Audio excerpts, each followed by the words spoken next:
Ok, buenas tardes con todos. Vamos a comenzar con la clase de biología.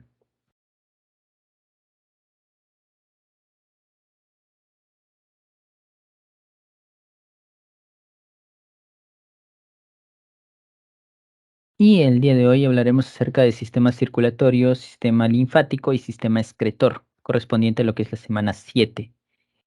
Y hemos hablado acerca de lo que es el sistema digestivo, absorción de nutrientes, sistema respiratorio, absorción de oxígeno. Y bueno, todo eso desemboca en lo que es la sangre. Y ahora de la sangre tiene que repartirse hacia el resto de tejidos, y eso es precisamente con lo que comenzaremos, con el sistema circulatorio, y en cómo se realiza ese tipo de transporte. Bien, comencemos. Recuerden, cualquier duda o consulta lo realizan a través del chat. Sistema circulatorio en animales. Y animales, vamos, como en la mayoría de sistemas, iremos de lo simple a lo complejo, ¿no? Y en este caso, los más simples, ¿cuáles son? Son los animales pequeños. Los que son menores a de un milímetro de diámetro, por ejemplo, acá te dice, son bastante pequeños y sí, hay animales de esa longitud. Estos no requieren un sistema circulatorio, porque de por sí incluso no tienen un sistema digestivo. Estos sencillamente absorben lo que encuentran, así como los protozoarios también, que los protozoarios no son animales, no pertenecen al reino animalía. Estos son de un reino aparte y estos son unicelulares. Esos son como las bacterias, no requieren sistemas, no tienen sistemas. Solo que como son eucariotas, tienen organelas por ahí un poco más especializadas. Estos sencillamente absorben. Y así como lo absorben directamente, obviamente no tienen ninguna clase de sistema. Ahora, otros animales ya pluricelulares como los poríferos, nidarios y platelmintos, si bien son pluricelulares, tienen varias células, no tienen un sistema circulatorio como tal.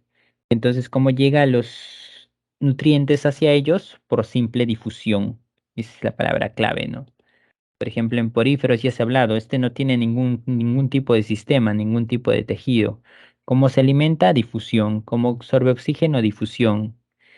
¿Cómo bota las cosas? O sea, la excreción, ¿cómo se da? Por simple difusión. Bien, así que recordemos estos de acá. Estos no tienen un sistema digestivo ni tienen un sistema circulatorio tampoco. Aunque el platelminto sí, recordemos que tiene un sistema digestivo, así como los nidarios, ¿no? Que es extracelular. Pero el sistema circulatorio sí no lo presenta. Ahora, el sistema circulatorio podemos dividirlo en dos tipos, abierto y cerrado. ¿Cerrado por qué? Cerrado porque se encuentra dentro de algo llamado vasos sanguíneos, que es como una especie de tubería que recorre todo el organismo. Y ahí se encuentra un líquido, y ese líquido se denomina sangre en el sistema circulatorio cerrado. Así que en el cerrado hay dos términos, sangre y vasos sanguíneos. En cambio, en el abierto no. En el abierto no podemos hablar de sangre, hablamos de hemolinfa. Y no hablamos de vasos sanguíneos tampoco, porque los vasos sanguíneos tienen un fin. Es decir, inician acá en el corazón. El corazón bombea la hemolinfa y esa hemolinfa, al final, esto no va a estar cerrado, sino que la hemolinfa va a desembocar en una especie de cavidad y esa cavidad va a encargarse de empapar a todos los órganos de este organismo. ¿Cómo se llama esa cavidad? Esa cavidad se llama hemocele. Bien, acá no hay un circuito completamente cerrado, sino que es un circuito abierto, acá por ejemplo en el corazón. Y ahora, una vez se termine de empapar a todos los tejidos en el hemocele, es que esa sangre tiene que regresar al corazón. ¿Y cómo regresa? Si no hay conductos que le permitan regresar. Acá los conductos solo permiten que la sangre salga del corazón. Ingresa a través de unos pequeños poros que tiene el corazón y que sirven para absorber la sangre de los alrededores, en este caso del hemocele. ¿Cómo se llaman esos poros? Esos poros se denominan ostiolos. Ostiolos. ¿Ok? Así que recordar esto. En el sistema circulatorio abierto no hablamos de sangre, hablamos de hemolinfa. Y en el sistema circulatorio cerrado es donde hablamos de sangre como tal. Bien, pasamos a la siguiente diapositiva.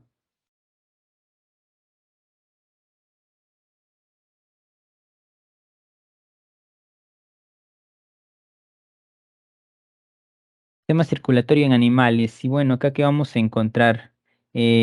encontramos lo que son, por ejemplo, anélidos. Anélidos, ¿qué tipo de sistema circulatorio tiene? Cerrado. ¿Cerrado por qué? Porque va a haber sangre y vasos sanguíneos, ¿no? Y acá vemos los vasos sanguíneos, todo está recubriendo todo el organismo. Acá la sangre va a encontrarse dentro de los vasos sanguíneos, no va a salir para nada. Y va a rodear a los órganos para transportar nutrientes y oxígeno. Anélidos, cerrado entonces. Moluscos, y en los moluscos va a haber algunos que tengan sistema circulatorio cerrado y otros sistema circulatorio abierto. ¿Quiénes van a tener sistema circulatorio abierto? Por ejemplo, los caracoles. Los caracoles tienen sistema circulatorio abierto. ¿Quiénes más? Los llamados bivalvos. Bivalvos también tienen sistema circulatorio abierto. Por ejemplo, vemos acá. Los bivalvos, ¿quiénes son para empezar? Los bivalvos son las ostras, mejillones, choros, conchas de abanico, todos esos son los bivalvos, ¿no? Y acá tenemos como ejemplo un bivalvo. Tiene vasos, conductos que se llaman arterias, por ejemplo, pero la sangre desemboca en una cavidad. ¿Y esta cavidad cómo se llama? Esta cavidad se llama hemocele, ¿no? Y a partir de acá es donde se encarga de empapar a todos los órganos que se encuentran en este bivalvo, en este caso. Tiene un corazón también, pero es un sistema circulatorio abierto. ¿Cuál es la excepción en los moluscos? La excepción son los cefalópodos. Y estos tienen sistema circulatorio cerrado. ¿Y quiénes son los cefalópodos? Los cefalópodos son los pulpos y calamares.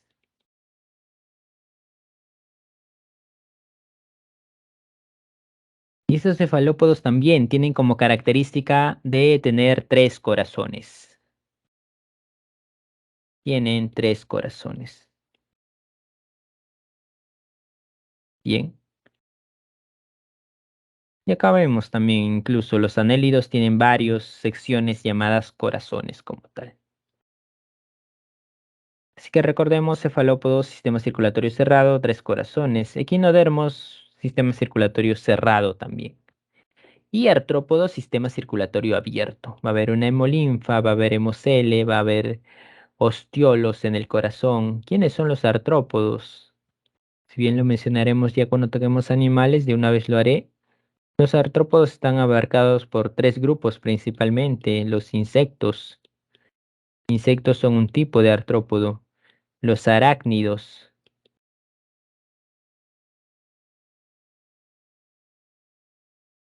y los crustáceos.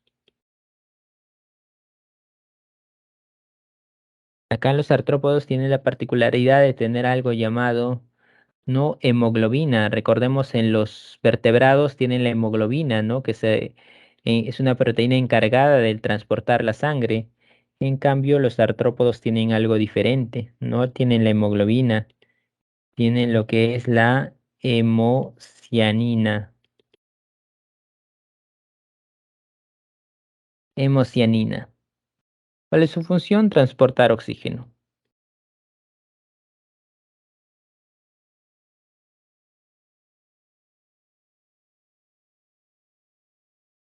Transportar oxígeno.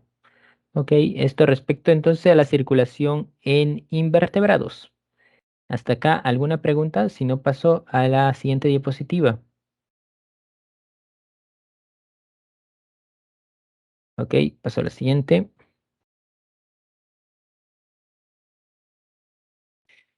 Ahora, sistema circulatorio en vertebrados no humanos, aunque mamíferos alberga obviamente a lo que son los humanos. Y acá tenemos a los peces, anfibios y reptiles, aves y mamíferos. En cuanto a los peces, tipo de circulación. Acá todos los vertebrados tienen circulación cerrada.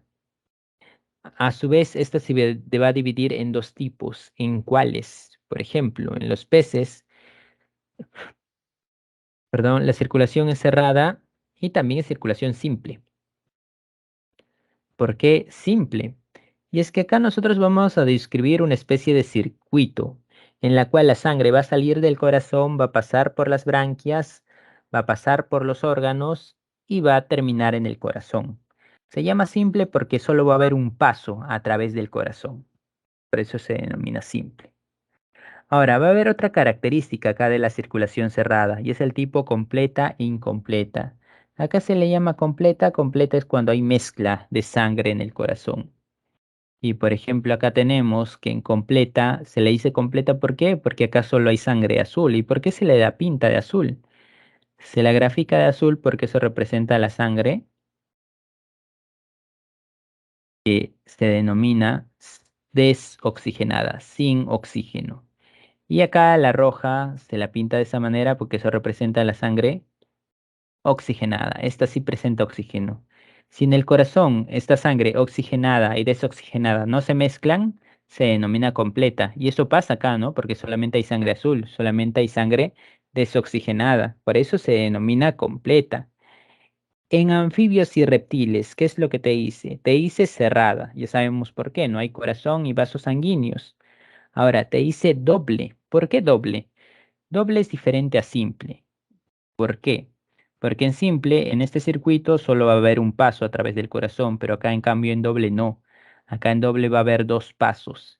Y es que la sangre va a salir del corazón hacia los pulmones, luego va a regresar al corazón. Es decir, sale una vez y regresa, pero aún no ha acabado el circuito. Ahora regresa al corazón y vuelve a salir del corazón. Va a haber dos salidas y luego pasa por los órganos y regresa hacia el corazón nuevamente. Esto lo explicaremos en breve. Por ser dos veces en un circuito, la sangre va a pasar dos veces a través del corazón, se llama doble. Ahora, ¿por qué incompleta? Incompleta porque la sangre azul y la sangre roja, ya sabemos a qué me refiero, ¿no? Sin oxígeno y con oxígeno se van a mezclar. Se mezclan en el corazón, por eso se llama incompleta. Ahora, aves y mamíferos, doble, igual va a pasar dos veces y completa, porque acá sencillamente no se van a mezclar. Y ahora vamos a entender mejor explicando esto. Comenzamos con los peces. Acá el corazón se divide en dos cámaras, ventrículo y aurícula. Esas son las dos cámaras en las que se divide. La sangre va a salir del ventrículo, que es la cámara que se encuentra más cerca. ¿A quién? La sangre va a salir del ventrículo hacia las branquias. Y es que es como son peces, hablaremos de branquias. Y las branquias son los órganos que se encargan de qué? De absorber el oxígeno para los peces, ¿no? A través del mar, a través del agua, ya sea el mar o ya sea en los ríos, ¿no? De esa manera se absorbe el oxígeno. ¿Y acá por qué la llamamos, por qué la vemos de color azul? Porque la sangre que sale del corazón, en este caso, no tiene oxígeno, no ha recibido oxígeno todavía. Es por eso que la vemos de color azul. Y llega hacia las branquias. Las branquias se encargan de absorber oxígeno y ese oxígeno va a llegar a la sangre. Es por eso que acá la visualizamos de color rojo, porque ha recibido el oxígeno. Y esto es netamente gráfico, no significa que la sangre del pez sea azul y roja, sino que la graficamos de esa manera para que sea más fácil de entenderlo. Azul porque no presenta oxígeno y rojo porque ya presenta oxígeno. Ya presenta oxígeno entonces acá la sangre que deriva de las branquias. ¿Y hacia dónde se va a dirigir? Se va a dirigir directamente hacia los órganos. ¿Por qué? Porque los órganos requieren oxígeno. Es así que los órganos van a oxigenarse y la sangre se va a encargar de repartir todo ese oxígeno, ¿no? Una vez reparte todo el oxígeno es que la sangre se queda sin oxígeno, ¿no? Nuevamente. Ahora regresa ¿a dónde? Regresa hacia el corazón. ¿A qué cámara? A la aurícula. Y de la aurícula va a pasar al ventrículo y va a repetirse ese proceso, ¿no? Ese es un tipo de circulación que se le conoce como simple, cerrada simple, porque ha habido un solo paso a través del corazón. Bien, y como acá no hay mezcla de sangre roja con azul, lo conocemos como completa, sencillamente. Esto es en peces. Ahora veremos que va a haber más cosas en lo que son anfibios y reptiles. Para empezar, que en los anfibios y reptiles el corazón no tiene dos cámaras, tiene tres. ¿Cuáles? La aurícula derecha, un ventrículo y la aurícula izquierda. Esas son las tres cámaras. Y ahora veremos pues que acá le dicen doble. Bueno, acá la sangre sale ¿de dónde? ¿De cuál de esas cámaras? Acá la sangre va a salir del ventrículo.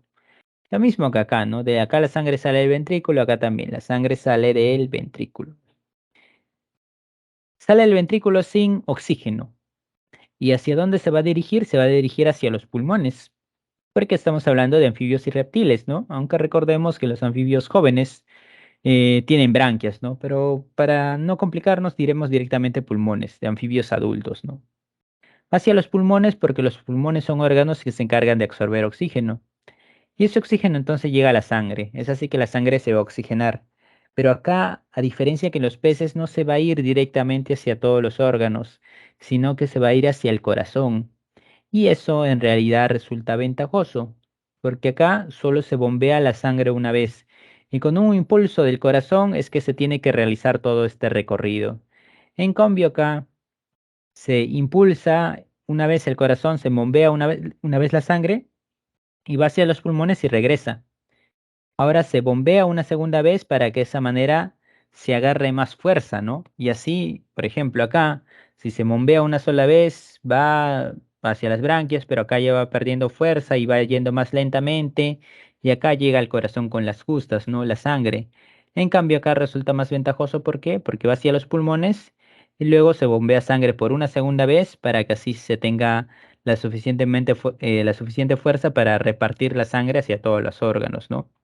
Es por eso que es conveniente dos veces. Y cuando es dos veces, de los pulmones se va al corazón, como la conocemos, como doble, ¿no?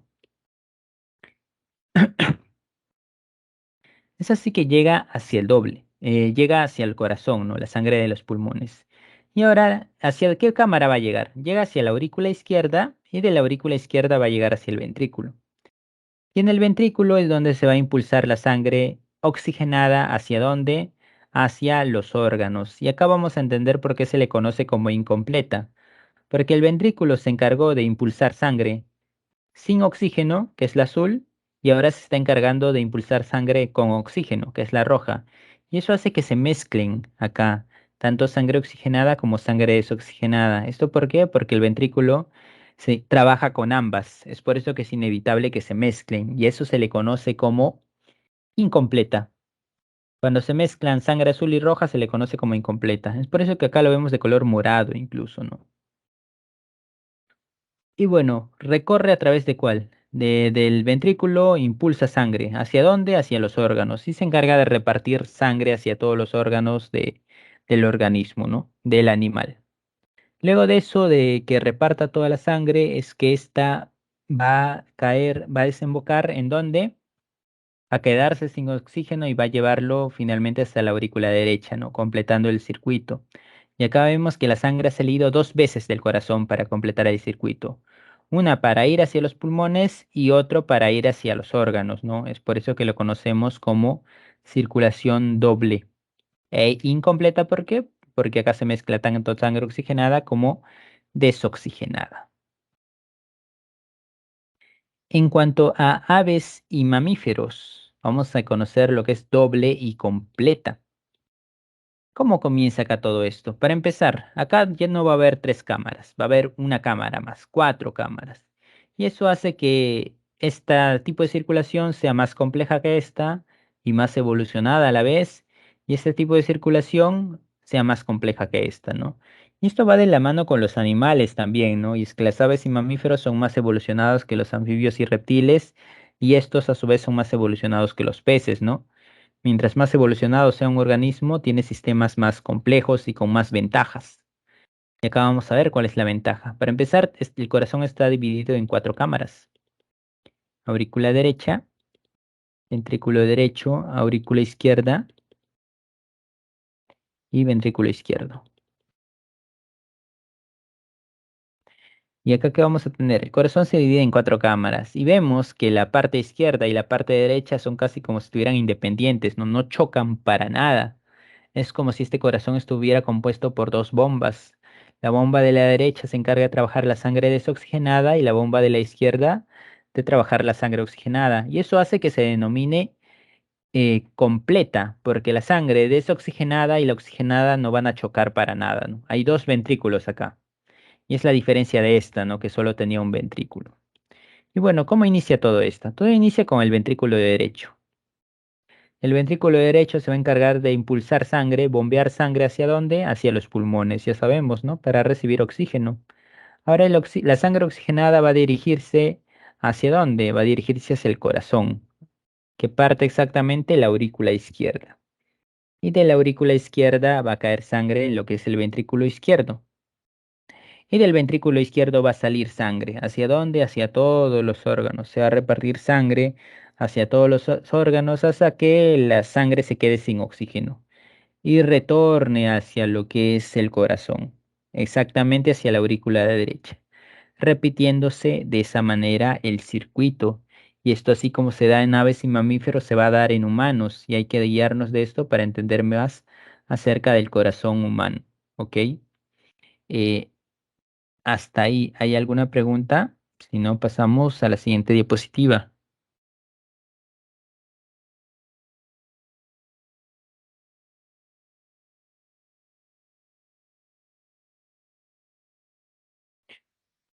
Bien, parece que no. Pasamos a la siguiente.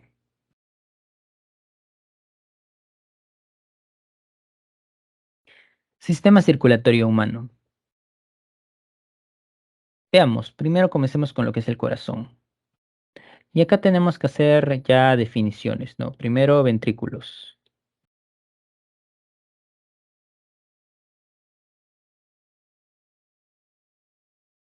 y aurículas.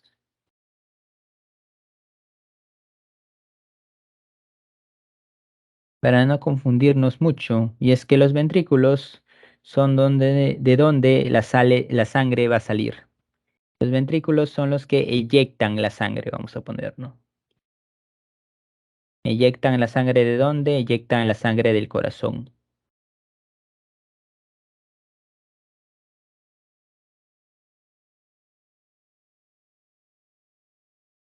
Mientras que las aurículas son las que reciben la sangre.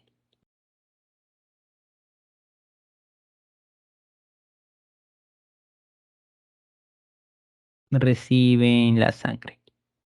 Eso para empezar. Los ventrículos son los que van a eyectar la sangre hacia pulmones u órganos y las aurículas son los que van a recibir la sangre, ya sea de pulmones u órganos también. Ahora acá ya vamos a hablar de vasos sanguíneos de dos tipos, venas y arterias. Venas y arterias.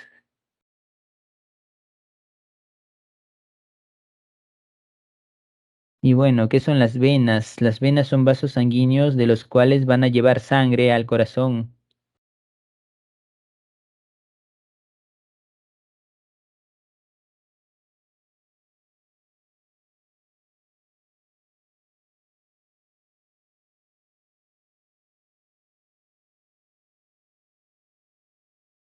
Las venas llevan sangre hacia el corazón entonces y de las arterias salen sangre.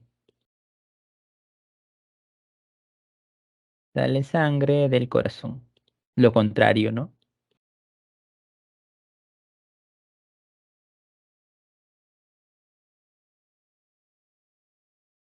Ahora, acá van a haber puertas también, puertas que se van a encontrar, por ejemplo, entre las aurículas y los ventrículos, que se van a poder cerrar y se van a poder abrir. Por ejemplo, la válvula entre la aurícula derecha y el ventrículo derecho se encuentra la válvula tricúspide.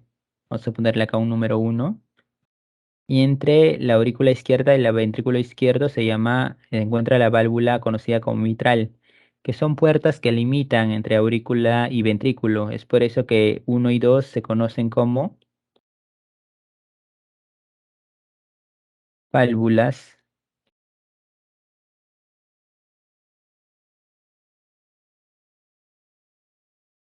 auri,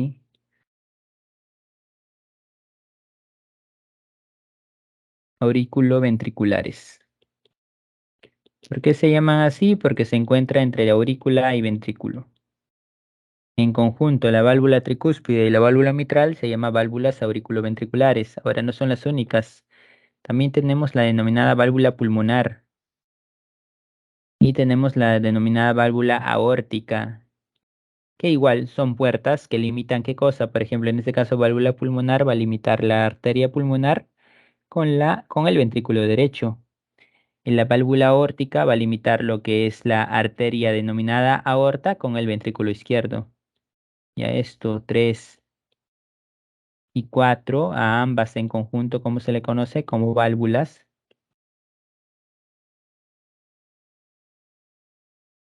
sigmoideas.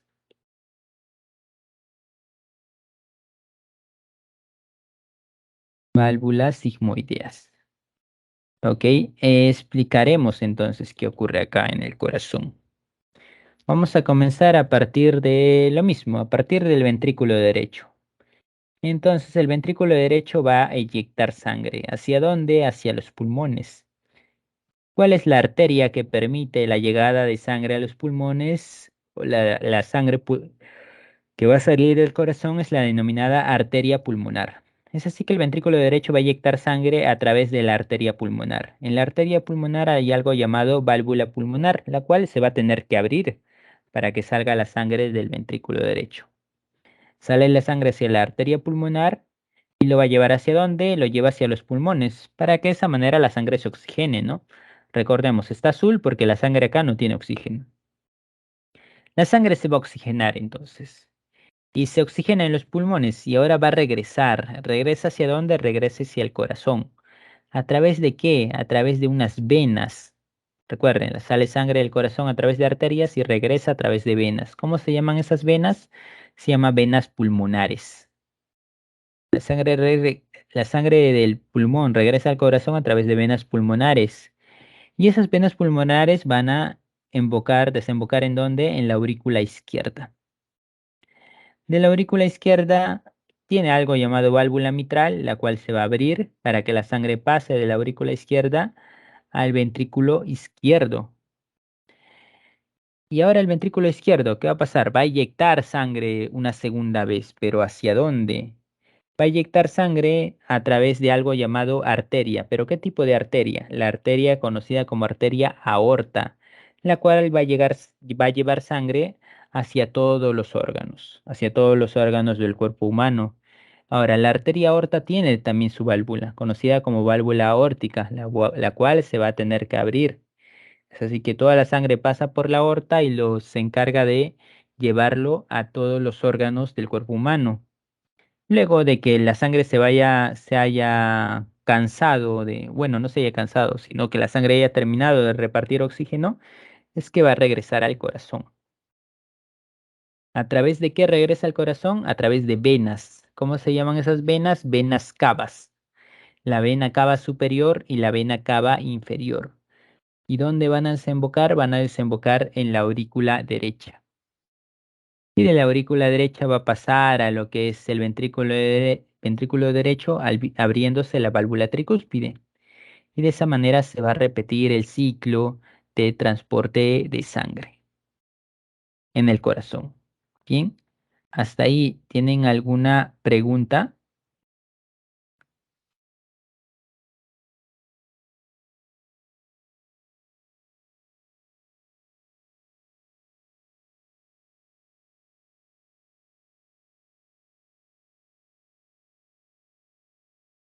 Ok, parece que no. Pasamos a la siguiente. Sistema nodal. Y bueno, ¿esto con qué tiene que ver? Acá hemos hablado cómo el corazón se encarga de bombear la sangre, ¿no? Hacia los pulmones, hacia los órganos, pero ¿quién inicia eso? Quien lo hace es el llamado sistema nervioso autónomo.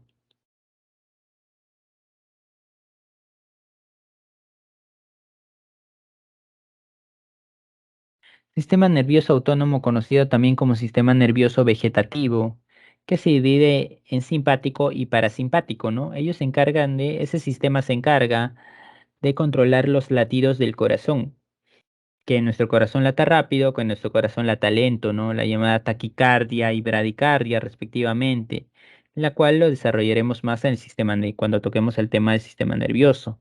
Pero bueno, ¿a través de quién realiza la orden? A través de algo llamado nódulo sinusal. Nódulo sinusal, conocido también como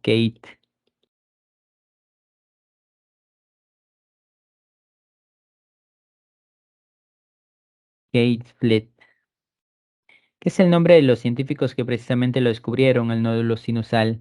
¿Qué hace el nódulo sinusal? El nódulo sinusal lo que hace es generar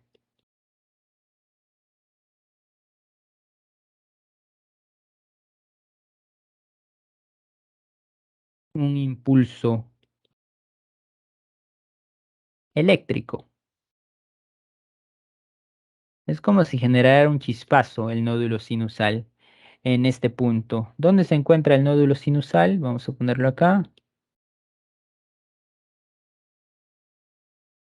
El nódulo sinusal se encuentra en la aurícula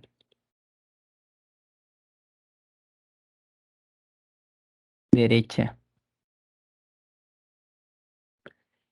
Lo que hace el nódulo sinusal es generar un impulso eléctrico, un impacto eléctrico, un chispazo que inicia acá y va a recorrer todas estas vías.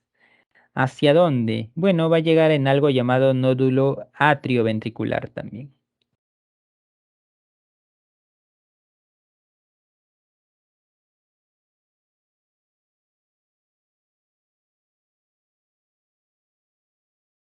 Y el nódulo atrioventricular se va a encargar de ser un relevo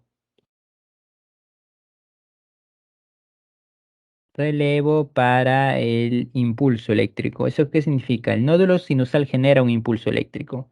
Llega al nódulo atrioventricular, se va a generar otro impulso eléctrico que va a permitir que se conduzca, ¿no? A través de esas vías, a través del fascículo de His, a través de las ramas derecha e izquierda, a través de las fibras de Purkinje. Relevo para el impulso eléctrico. Y bueno, ¿cuál es el objetivo de ese impacto eléctrico, de ese impulso eléctrico? El objetivo es que sea conducido a través de de estas vías y llegue hacia una zona. El objetivo del impulso eléctrico es llegar hacia todo lo que conforma el corazón y es una de las capas que conforma el corazón. Y esas capas, una de esas capas es el tejido cardíaco,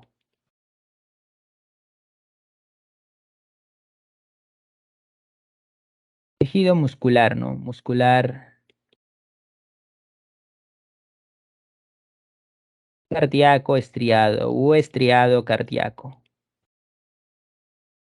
Y es que va a bombear la sangre del corazón, pero eso es gracias al movimiento, a un movimiento. Y cuando te hablan de movimiento en organismo, en el cuerpo humano o en cualquier cosa, va a estar relacionado el tejido muscular.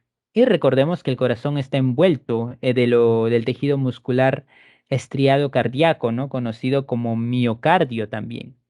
Pero ¿quién va a generar esos impulsos del tejido muscular? Ya que el tejido muscular nosotros no lo controlamos. Es un movimiento involuntario, el movimiento del corazón. Y bueno, todo se da gracias al sistema nervioso autónomo, que a través de impulsos eléctricos va a desembocar todo en el nódulo sinusal y el nódulo sinusal va a llegar hacia dónde? Va a llegar hacia el tejido muscular cardíaco estriado, ¿no? Para que así el corazón empiece a funcionar, empiece a moverse, empiece a bombear sangre hacia todo el organismo. Ahora, hay algo acá que se debe mencionar y es que esto puede fallar. ¿Y quién generalmente falla? Generalmente falla el nódulo sinusal. ¿Y eso qué ocasionaría? Ocasionaría que la sangre no se bombee correctamente. Y obviamente eso se podría hacer mortal para la persona. Es por eso que cuando hay problemas del corazón, sobre todo cuando con los latidos cardíacos, suele ser por problemas con el nódulo sinusal. Y el nódulo sinusal es conocido también como marcapaso. Marcapaso, porque gracias a él es que se dan nuestros latidos cardíacos. Y es por eso que cuando falla el nódulo sinusal, te ponen una especie de accesorio que es conocido como marcapaso artificial, el cual cumple el rol del nódulo sinusal, ¿no? Generar impulsos eléctricos que permiten que el corazón siga funcionando. Bien.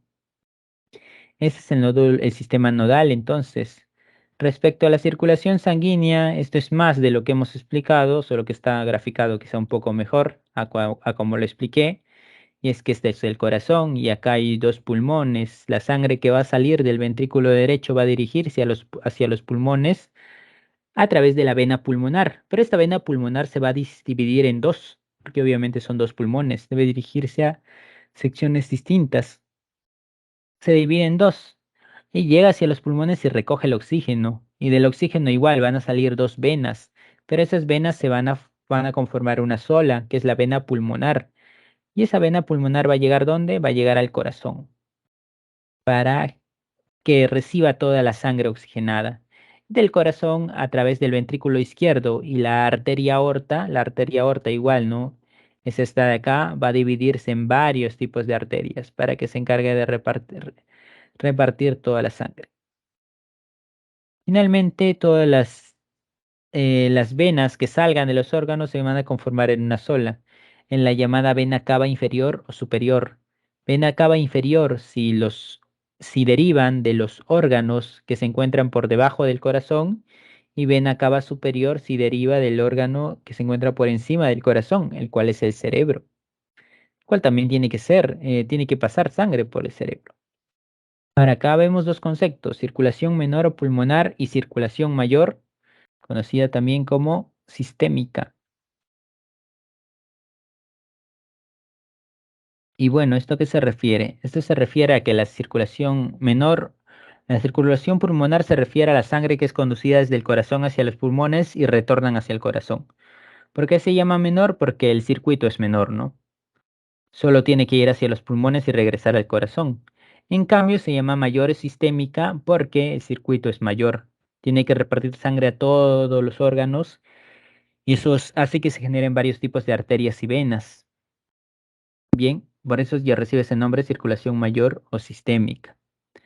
Hasta ahí, ¿alguno de ustedes tiene alguna pregunta?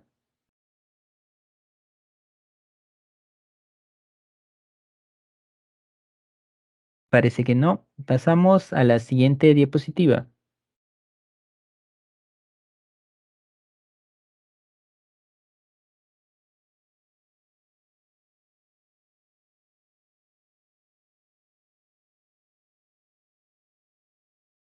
Ciclo cardíaco y ruido cardíaco.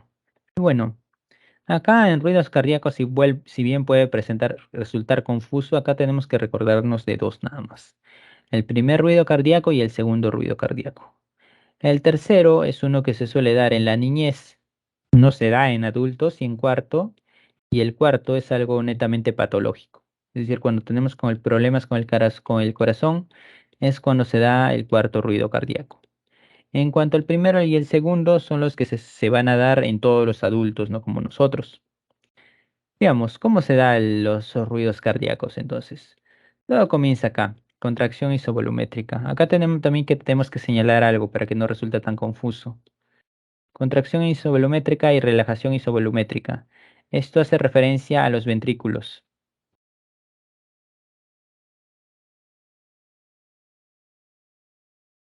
En cuanto a contracción hace referencia al conocido sístole. Recordarán los términos sístoles. Sístole es cuando algo absorbe sangre en el corazón, y diástole. Y diástole es cuando algo libera sangre. De esa manera el corazón se relaja o se dilata. Se relaja o se contrae. Y es que sístole es contracción, en cuanto a diástole es relajación. Bien, recordar esto entonces: sístole, porque acá suelen cambiar los términos. Te pueden poner sístole y uno puede confundirse. ¿Qué es sístole? Bueno, sístole es contracción. Si te hablan de sístole de ventrículos, bueno, se refiere a la contracción de ventrículos. Y contracción es cuando ha absorbido sangre. Te habla de diástole, relajación. Diástole significa que ya no tiene sangre. Y es que va a haber momentos, por muy poco tiempo, en lo cual los aurículas van a estar vacíos o los ventrículos van a estar vacíos. Y otra cosa, a pesar de que yo he explicado uno por uno, es decir, cámara por cámara, cuando no es que una aurícula se llene uno por uno, sino que las dos aurículas se van a llenar y los dos ventrículos se van a llenar. Y así también cuando botan sangre, los dos ventrículos son los que botan sangre. Y esa es la manera en que se mantiene el ciclo cardíaco. No es que sea uno por uno, sino que si es aurículas, las dos a la vez; si es ventrículos, los dos a la vez. Bien, nosotros comenzaremos explicándolo desde acá: contracción isovolumétrica. Y bueno, ¿acá qué ocurre? La sangre de las aurículas pasó a los ventrículos a través de las llamadas válvulas auriculoventriculares. Y bueno, cuando la sangre de las aurículas pasa a los ventrículos, esas válvulas se tienen que abrir para que la sangre pase. Pero una vez termine de pasar, las puertas se cierran. ¿Por qué se cierran? Porque la sangre no debe de retornar a las aurículas, ¿no? Deben quedarse en los ventrículos. Y es que, ¿cómo hacemos que la sangre pase de acá a acá? generamos un pequeño movimiento y pasa a los ventrículos, pero si no lo si una vez se acaba ese movimiento, la sangre puede retornar. Es por eso que hay válvulas, para que se cierren y la sangre no retorne. Entonces acá en la contracción isovolumétrica es donde generamos el primer ruido cardíaco. ¿Y ese primer ruido cardíaco en qué consiste? El primer ruido cardíaco consiste en el cierre.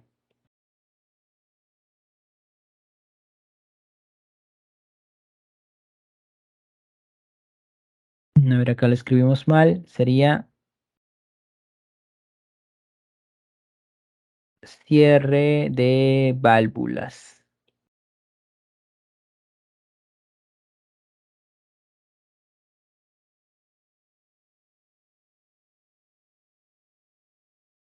Cierre de válvulas auriculoventriculares.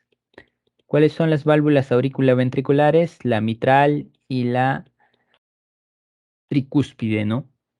La parte de izquierda y la parte de derecha respectivamente. Esas válvulas se van a cerrar para que la sangre se mantenga en los ventrículos. Y ese es el primer ruido cardíaco.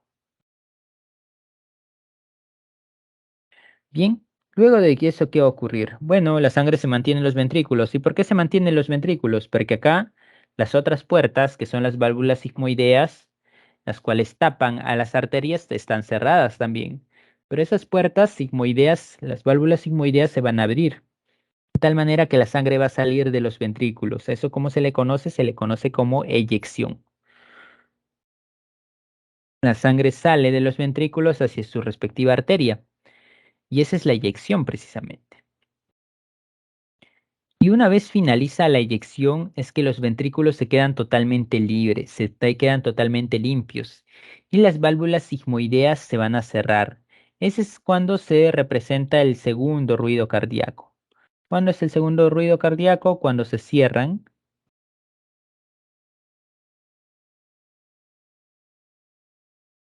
las válvulas sigmoideas. Ese es el segundo ruido cardíaco. Las válvulas sigmoideas se cierran para que la sangre ya no retorne, sencillamente se vaya por su camino, ¿no? Es así que acá, en relajación isovolumétrica, los ventrículos están vacíos, ya botaron toda la sangre. En contracción isovolumétrica, los ventrículos están llenos. Ahora, una vez los ventrículos se vacíen, las aurículas ya se han llenado. Las aurículas ya se han llenado de sangre. Y ahora, a partir de las aurículas, estas válvulas, las auriculoventriculares, van a volverse a abrir y de esa manera los ventrículos van a volverse a cerrar, repitiendo el ciclo. ¿Qué tipo de ciclo? Ciclo conocido como ciclo cardíaco. Así que esto hay que tener en cuenta, ¿ya? Cierre de válvulas, primer ruido, cierre de válvulas auriculoventriculares. Segundo ruido, cierre de válvulas sigmoideas. Contracción, sístole. Relajación, diástole. E isovolumétrica, ¿a qué se refiere? Hace referencia a que son ventrículos. Contracción isovolumétrica y relajación isovolumétrica hace referencia a los ventrículos como tal. Bien, para no confundirnos. Ok, hasta acá, ¿hay alguna pregunta?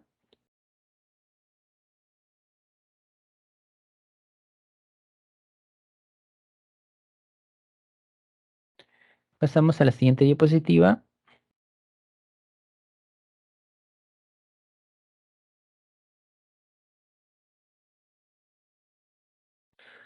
Pasamos del corazón a lo que son los vasos sanguíneos. Y bueno, los vasos sanguíneos son los que se encargan de llevar toda la sangre, ¿no? Desde el corazón hacia los distintos órganos.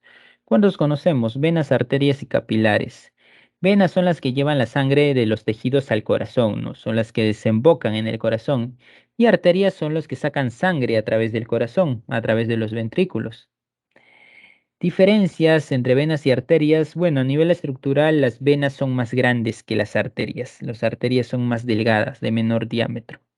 Y de uno que no hemos hablado son los de los capilares. ¿Y los capilares cuáles son? ¿Qué tiene como función? Bueno, los capilares tienen como función unir a las arterias con las venas. Las arterias y las venas se van a unir en algún momento y se enlazan mediante los capilares. Lo veremos mejor en la siguiente diapositiva, así que voy a pasar a la siguiente.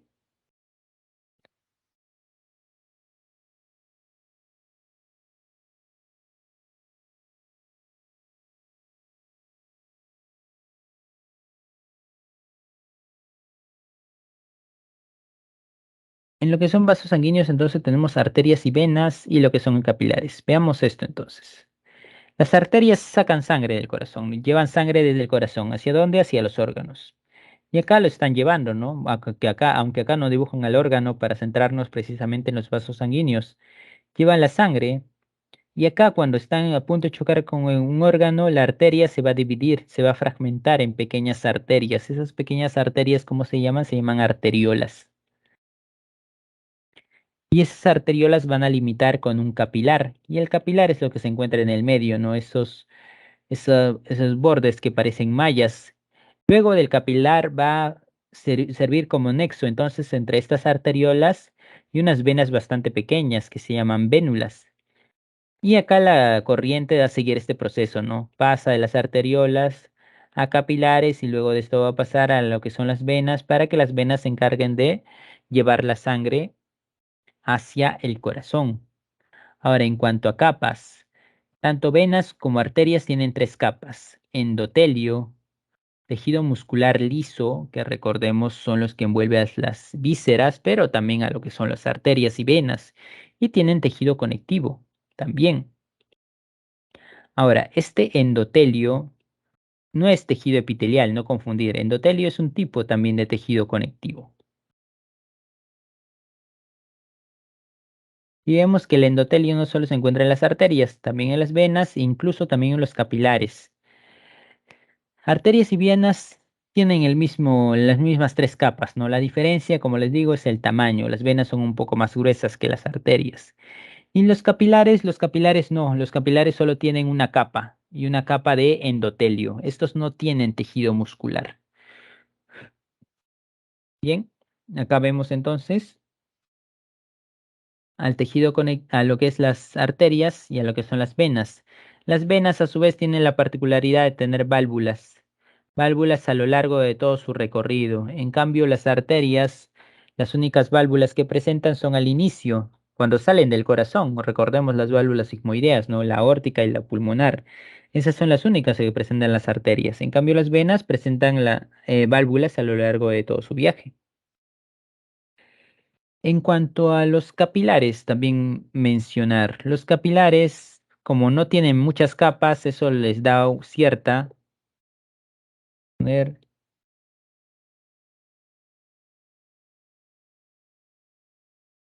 cierta permeabilidad. Es por eso que los capilares son permeables. Y es que como los capilares se encuentran en los mismos órganos en sí, son permeables. ¿Y eso permeable qué significa? Que va a repartir la sangre hacia todos los órganos, ¿no? Pero eso significa también que va a repartir o va a liberar líquido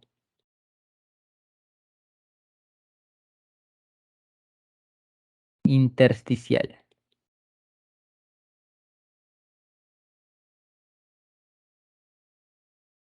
Libera líquido intersticial como tal. Y ese líquido intersticial es algo que va a ir acumulándose poco a poco y puede resultar en un problema si es que no fuera por nuestro sistema linfático. Aunque eso ya lo tocaremos después de acabar con el sistema circulatorio, ¿no? Pero eso es algo que se debe recalcar. Los capilares son permeables, liberan cosas hacia los órganos, pero también liberan líquido intersticial, que es un líquido que se va a encontrar entre las células como tal. Bien, pasamos a la siguiente diapositiva.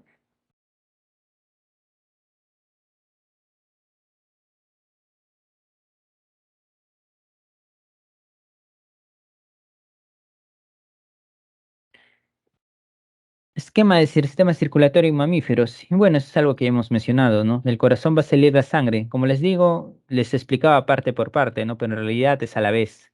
Sale el ventrículo izquierdo y derecho a la vez, uno hacia los pulmones y otro directamente a repartir sangre a los órganos. Y luego regresan igual a la vez. Uno regresa de los pulmones hacia una aurícula izquierda y otro va a regresar desde los órganos hacia una aurícula izquierda, a través de las venas, a la aurícula derecha, ¿no? Y así va a repetirse ese proceso, ¿no? Yo lo explicaba parte por parte, derecha y luego izquierda para que se entendiera mejor. ¿Ok? Este es el tipo de circulación que se da en mamíferos y obviamente también existe en el cuerpo humano. y a cada órgano va a llegar una determinada arteria, ¿no? Al final la arteria aorta iba a llevar a todos los órganos se va a desfragmentar en varios tipos de arterias que se van a encargar de órganos diferentes. Lo mismo acá, salen varias venas de los órganos, pero todas ellas van a desembocar en una sola vena, las llamadas venas cavas, ¿no? Vena cava inferior, vena cava superior.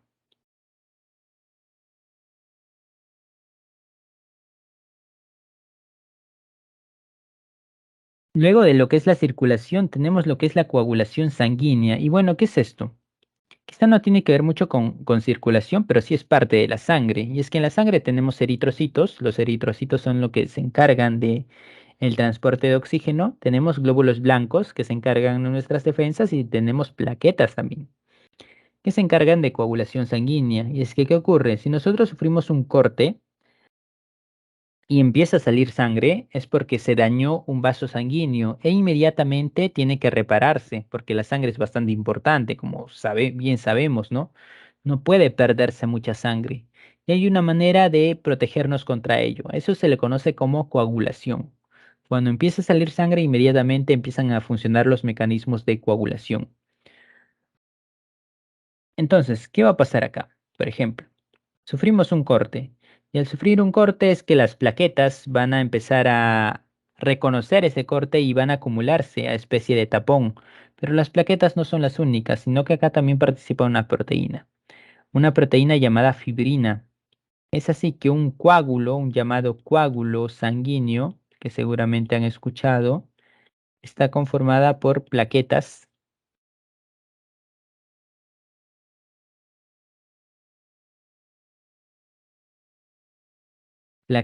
más una proteína llamada fibrina. Fibrina. ¿Y cuál es la misión del coágulo? La misión del coágulo es que no se pierda sangre, ¿no? Detener la hemorragia.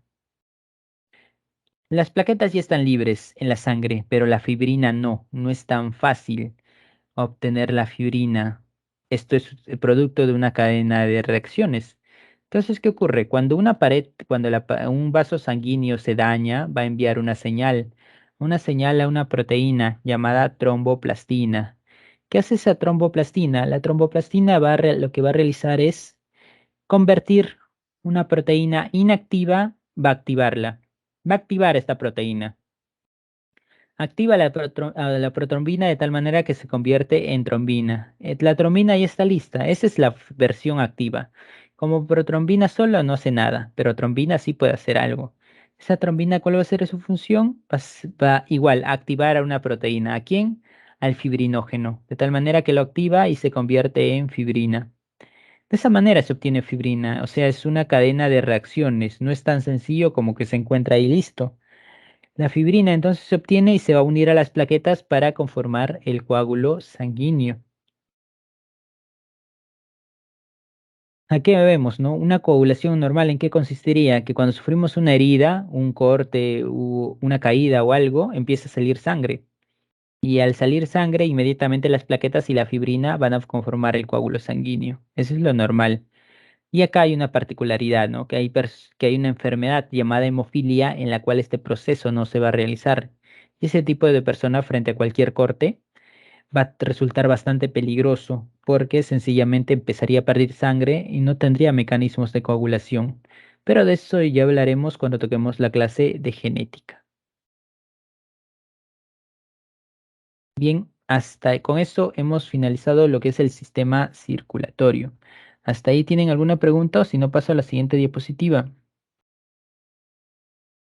Profesor, en el caso de los diabéticos, también cuando sufren algún corte es difícil de que coagule, ¿eso tendría algo que ver? Sí, buen punto. En el caso de los diabéticos también es difícil que coagule la sangre, pero no por uno de estos complejos de acá. La verdad es que participan muchos más, ¿no? Este es un resumen bastante simple de los compuestos que participan en la coagulación. En realidad hay muchos más. Y los diabéticos tienen la particularidad de que su sangre, como tiene mucho azúcar y la glucosa suele ser un impedimento de que se dé la coagulación de manera normal. Y es por eso que no coagula tan fácil su sangre, ¿no? Eso Gracias, sobre todo en profe. los diabéticos de tipo 2, ¿no? Claro, en los diabéticos de tipo 2, ya que hay dos tipos de diabéticos. Los de tipo 1, que son los de nacimiento. Los de tipo 2 son los que dan a los adultos y ellos se caracterizan por tener su sangre muy dulce, ¿no? Con mucha glucosa. Y eso no permite que se coagule con tanta facilidad, ¿no? Es por eso que requieren otros medicamentos, ¿no? Ok, si no hay más preguntas, pasamos a la siguiente diapositiva. Sistema linfático. Ya esto es más suave respecto al sistema circulatorio, ¿no? Y es que el sistema circulatorio hemos dicho que se transporta sangre hacia todos los organismos, pero hay algo clave que se ha mencionado, y es que cuando los capilares chocan en un órgano, acá vemos, ¿no? Chocan arterias y venas, pero en el medio están los capilares. Y hemos dicho que los capilares son permeables, de tal manera que se empiezan a liberar sustancias. ¿Para quién? Para las mismas células, pero se libera líquido en exceso por la propia permeabilidad de los capilares, ¿no? Ni las venas ni las arterias van a liberar sustancias porque tienen tres capas y están totalmente cerradas, pero los capilares sí, solo tienen una capa de endotelio. Empiezan a liberar sustancias, pero liberan líquido en abundancia. ¿Cómo se llama ese líquido en abundancia que se libera? Se le conoce como líquido intersticial, conocido también como linfa. Y bueno, ¿qué va a pasar con ese líquido intersticial? Si no hubiera manera de que, si no hubiera nada que lo recogiera, por ejemplo, que el líquido nosotros nos empezaríamos a inflar como globos, porque cada vez que la sangre recorra nuestro organismo, empezaría a liberarse líquido y este poco a poco iría acumulándose. Tal manera que sería bastante problemático, ¿no? Es por eso que cuando hay problemas con con el sistema linfático, una de las principales consecuencias es la acumulación de líquido intersticial y eso implica no inflamación, ¿no? Sino que nos empecemos a inflar como si fuéramos globos, aunque es bastante raro, pero puede llegar a ocurrir cuando hay fallas a nivel de tejido linfático, porque ese líquido nosotros lo tenemos, pero ¿cuál es la misión del del sistema linfático? A través de vasos que no son vasos sanguíneos, sino que se van a llamar vasos linfáticos, lo que van a hacer es recoger la linfa. ¿Qué es la linfa? El líquido intersticial, ¿no? Ese exceso de líquido que ha quedado entre las células. Lo recogen y lo van a llevar. ¿Hacia dónde lo llevan? Lo llevan directamente hacia la sangre, es decir, lo devuelven a la sangre para que esa manera no se acumule ahí, sino que lo devuelven a la sangre sencillamente. Y ahora va a volverse a acumular seguramente cada vez que pase la sangre hacia acá, hacia esa parte. Pero bueno, entonces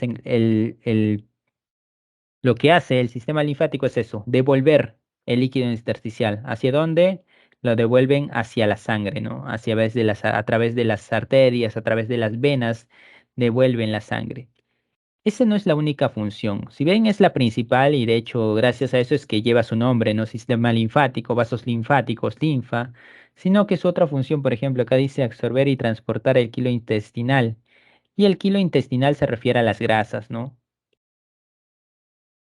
Las grasas, a grasas sobre todo, ¿no? El tejido, sistema linfático se encarga del transporte de grasas y los lleva hacia dónde? Los lleva hacia la sangre. Igualmente, todo lo que tiene el sistema linfático, todo lo que tiene los vasos linfáticos, lo va a llevar hacia la sangre. Este sencillamente se encarga de recoger, ¿recoger qué cosa? Recoger líquido intersticial, recoger grasas por ahí.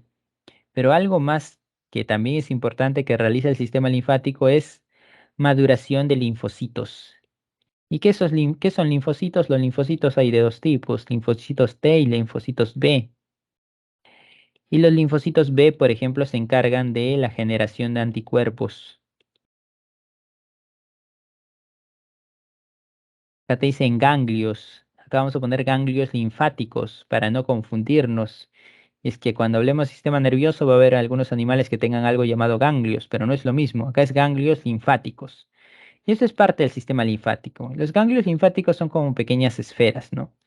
Que se encuentran en varias partes de nuestro cuerpo, como puede ser la pelvis, como puede ser las axilas, como puede ser en la parte de la garganta, alrededor de la garganta.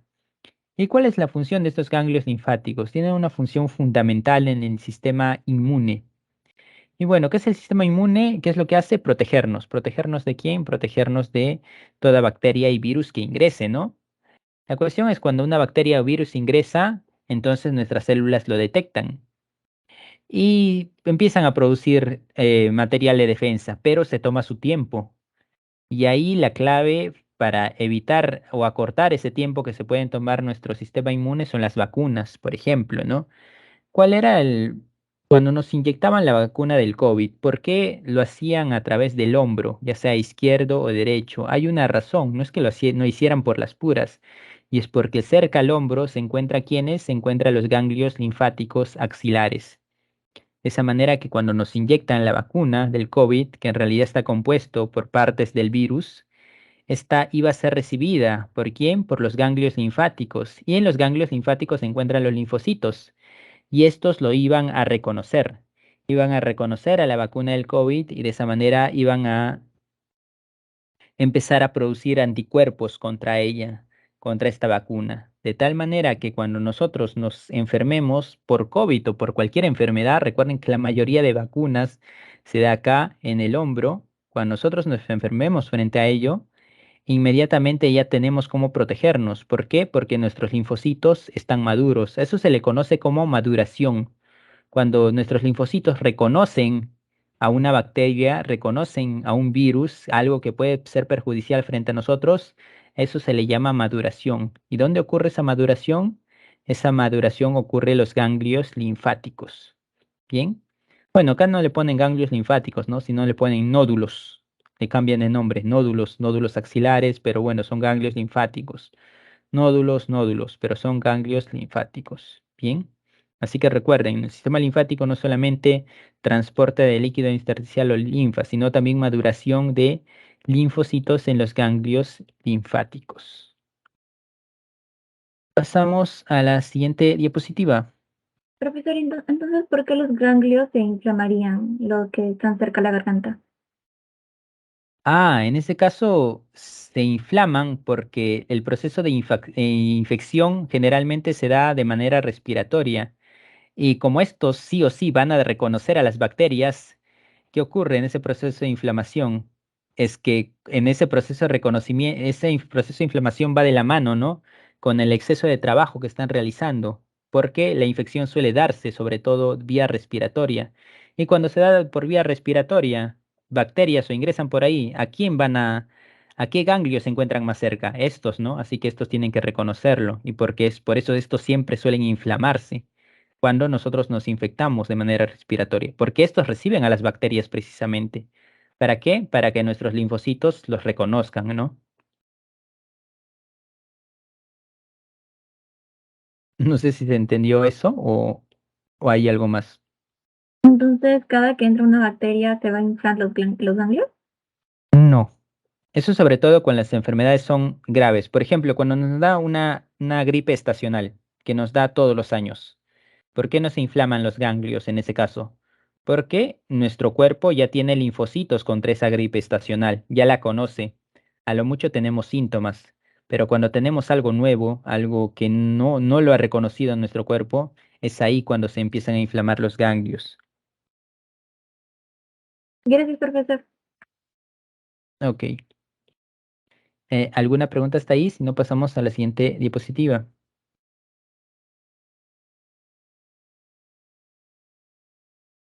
Bien, paso a la siguiente. Esa es la estructura de un ganglio linfático, en realidad, nada más. Es que acá vemos, ¿no? La estructura del ganglio. Y el ganglio va a estar muy expuesto a quienes. Por acá dice, entra en los antígenos. Y bueno, no hemos llevado sistema inmune todavía, pero cabe decir, ¿antígeno qué es? Antígenos son las bacterias y son los virus. Eso es un tipo de antígeno, bacterias y virus. Es así que los ganglios sí o sí van a reconocer partes de bacterias y partes de virus. Y como la mayoría de enfermedades se da por vías respiratorias, es por eso que los que más van a trabajar son estos, ¿no? Los ganglios que se encuentran en las vías, en la garganta como tal. En estos de acá trabajan menos, pero son bastante útiles para las vacunas, ¿no? Los ganglios axilares. Entonces, los antígenos, bacterias o virus, cualquier cosa que nos infecte, sí o sí van a pasar por los ganglios. ¿Quiénes los llevan? Los llevan los macrófagos. Hay células que se encargan de llevarla. No es que las bacterias y los virus vayan directamente a ellos, sino nosotros tenemos células que se encargan de llevar a bacterias y virus hacia los ganglios. Y es ahí cuando se da el proceso conocido como maduración de linfocitos. Y es que los linfocitos les presentan, es como si les presentaran literalmente, ¿no? A las bacterias y los virus. Y es así cuando los linfocitos empiezan a desarrollarse en torno a bacterias y virus. ¿Para qué? Para atacarlos. No es que directamente ya estén listos para atacar, sino que los linfocitos pasan por un proceso conocido como maduración. Y es por eso necesario que tengan que conocer, entre comillas, a las bacterias y virus a quien tienen que atacar. Finalmente salen, entran los antígenos y quienes salen de los ganglios linfáticos salen los linfocitos. Estos linfocitos ya maduros, ¿no? ¿Listos para quién? ¿Para atacar a quién? Para atacar a los antígenos, ¿no? Ya listos para atacar al virus, para atacar a la bacteria. Pasamos a la siguiente diapositiva.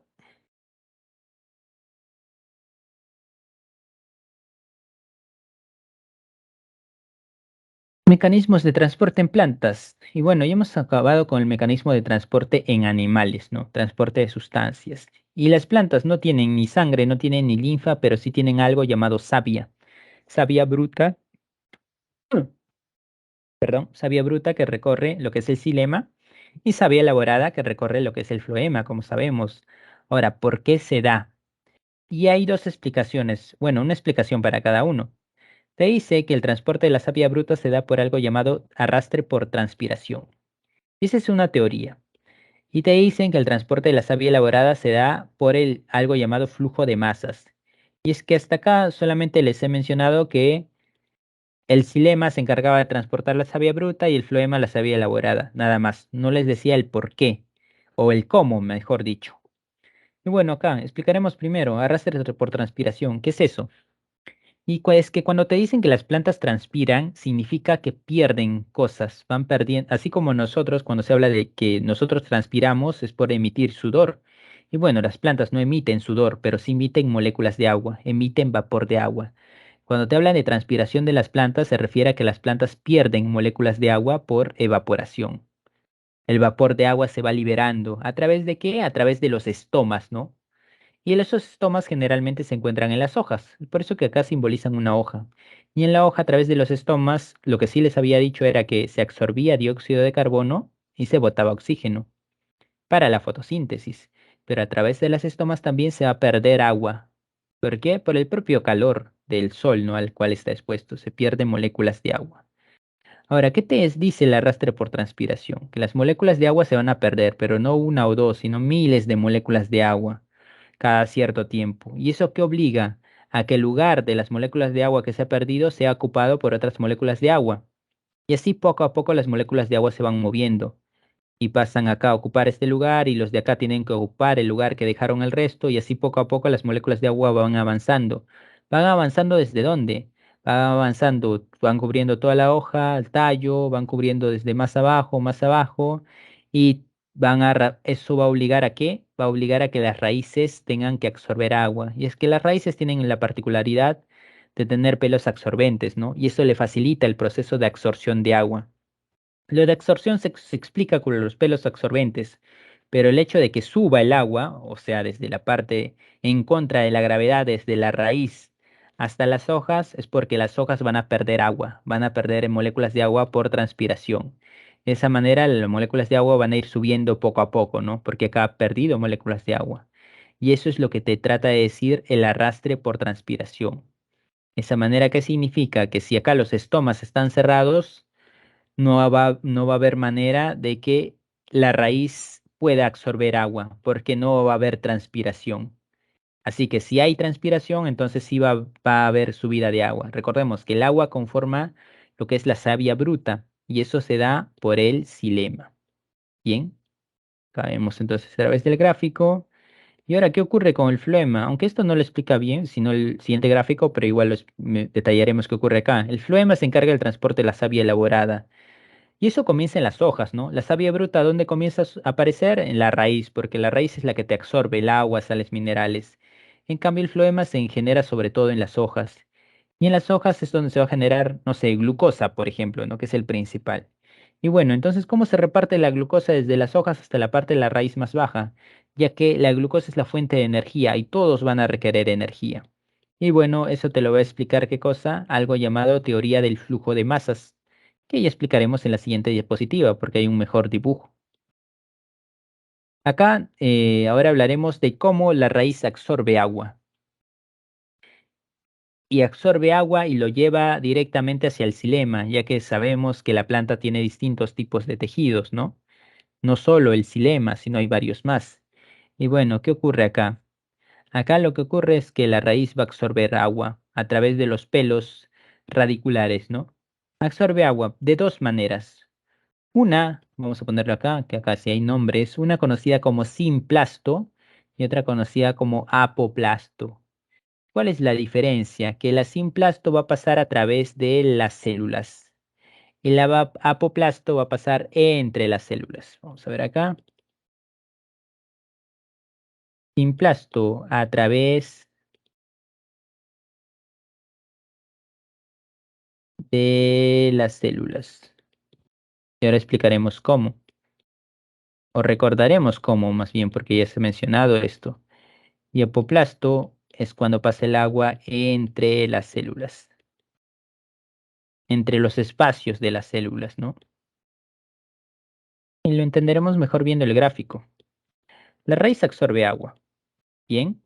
Ahora, ¿qué es simplasto? Bueno, va a absorber agua a través de la raíz de los pelos radiculares y va a pasar a través de las células, en medio de las células. ¿Y cómo es esto posible si hay paredes celulares en la célula? Bueno, recordemos que hay algo llamado plasmodesmos, ¿no? Y los plasmodesmos permiten el paso de material de una célula hacia otra. Y de esa manera se va a ir absorbiendo, ¿no? Se va a ir absorbiendo sustancias a través de los pelos del simplasto. ¿Por qué? Gracias a los plasmodesmos. Y en cuanto al apoplasto, esto no va a pasar a través de las células, sino va a pasar entre las células. Entre las células, es decir, no dentro, sino fuera de la célula. Y es que si bien hay pared celular, hay pequeños espacios, como vemos acá, ¿no? Acá el apoplasto es la línea roja. ¿Qué está pasando entre esos pequeños espacios? Y acá pueden pasar moléculas pequeñas, ¿no? Como el agua, por ejemplo, ¿no? Pasan de estos pequeños espacios. Y esto es el apoplasto. Cuando pasa entre las células se llama simplasto. Ahora, estas dos vías se acaban cuando chocan contra algo. ¿Chocan contra qué? Chocan contra algo llamado bandas de Caspari. Las bandas de Caspari se encuentran en el endodermo y son como portones que están completamente cerrados, que van a tapar esos espacios entre células. De esa manera que la vía apoplasto, cuando llega con las bandas de Caspari, va a morir. ¿Por qué? Porque no va a pasar entre los espacios intercelulares, ¿no? Todo va a estar cerrado. ¿Y eso lo obliga a qué? Lo obliga a que sencillamente pase a través de la célula. Y el hecho que lo obligue a que pase a través de la célula lo va a llevar directamente hacia el xilema. Es decir, si no hubiese bandas de Caspari, acá lo que absorbe la raíz, que no solo es agua, sino nutrientes, fosfatos, sales, etcétera, no necesariamente se iría hacia el xilema, sino se iría hacia otras células, por ejemplo, se iría hacia otro lado y se perdería material. Estas bandas de Caspari obligan a que todo lo que se absorba pase directamente al xilema. Y bueno, el xilema ya son vasos conductores especializados que van a encargarse de repartir esta savia bruta que se absorbe hacia el resto de células. ¿Ok? Pasamos a la siguiente diapositiva.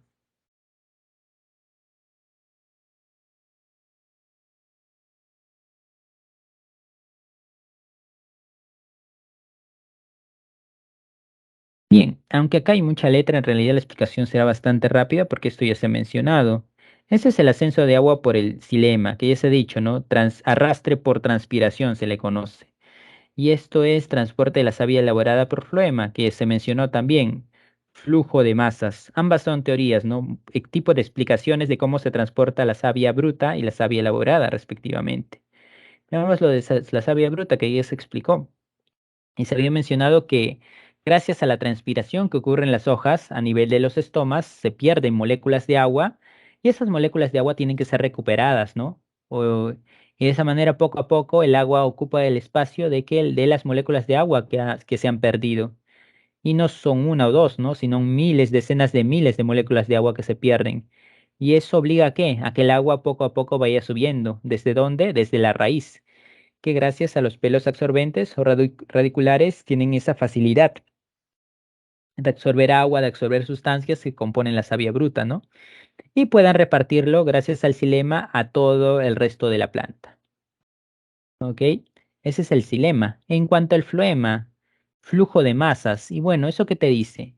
En una célula se va a desarrollar la fotosíntesis, ¿no? Obviamente son en varias, pero acá pongamos como ejemplo en una. Se desarrolla la fotosíntesis y se tiene como producto principal a la glucosa. Es así que acá, por ejemplo, tenemos una célula y se producen varias moléculas de glucosa, que lo dibujaremos como puntitos. Y ustedes recordarán que en la parte de membrana se habló de algo de osmosis y equilibrio, ¿no? Y bueno, y es que si tenemos dos compartimentos, en este caso dos células, y en una hay demasiado exceso de una molécula, la glucosa, este va a tener como tendencia el equilibrio, ¿no? Es así que la glucosa va a empezar a moverse hacia acá, a través de conductos, ¿no? Sabemos los plasmodesmos, que es el conducto principal de células vegetales. Y una vez se equilibre acá, entonces acá va a haber otra célula. Y lo mismo, va a empezar a moverse y así se mueve poco a poco, ¿no? ¿Hasta que llegue a dónde? Hasta que llegue a los vasos conductores especializados que son las células cribosas del floema, ¿no? O los tubos cribosos. Y estos se facilita aún más, ¿no? El transporte de glucosa. Pero ¿cómo comienza todo esto? Gracias a esto de acá, ¿no? Esta explicación, a esa tendencia del equilibrio que hay para todo tipo de moléculas. Eso se llama flujo de masas. Bien, hasta acá tienen alguna pregunta, si no pasamos ya a la siguiente diapositiva.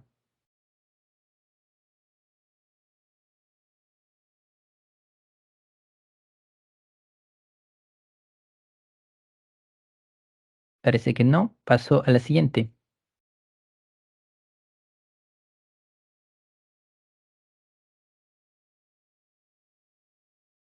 Bien, llegamos a la última parte de la clase, la cual está comprendido por lo que es el sistema excretor.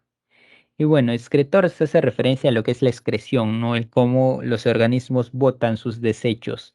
Y es que así como la digestión se trataba de absorber nutrientes, no todo lo que consumen los organismos le va a servir, sino lo que no le sirve, incluso lo tóxico, que no necesariamente es producto de la digestión, sino cosas tóxicas que produce por su propio metabolismo de botarlo, si no le haría daño. Y eso lo conocemos como excreción o sistema excretor.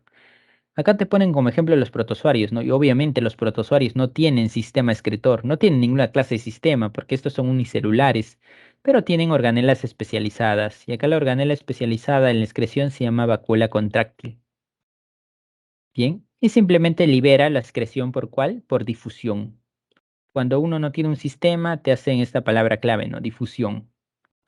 Lo mismo con los poríferos, los mismos con los nidarios. Poríferos no tienen ningún sistema, ¿no? Y absorben sus alimentos y lo que no les sirven lo botan por simple difusión. ¿Qué es difusión? Que salga a través de las células directamente. Eso es difusión. Los nidarios, lo mismo.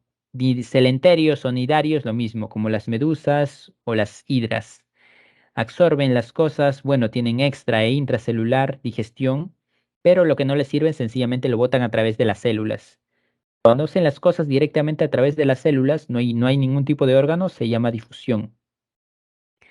Ya estos animales ya casi tienen un sistema excretor como tal y van a tener órganos. Recordemos que los platelmintos tienen un sistema digestivo.